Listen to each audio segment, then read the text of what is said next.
तुम्ही आता सर्व महिला सक्षम आहेत. आपल्या आमदारांनी महिलांसाठी काही योजना राबवल्यात? राबवल्या असतील पण ते आमच्यापर्यंत आलेच नाही. आपल्या तालुक्याला 3 आमदार होऊन गेलेत. महाले साहेब, चारोस्कर साहेब आणि आता जिरवड साहेब आहेत. कोणत्या आमदारांनी महिलांसाठी काम केलं? किंवा कोणाला पसंती द्याल?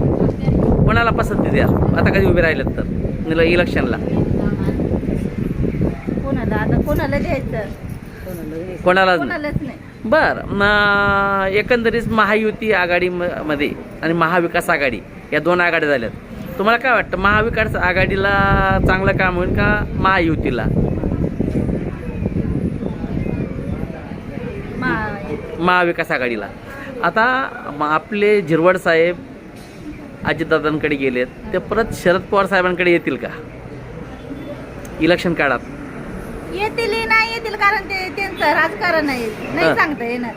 बरं.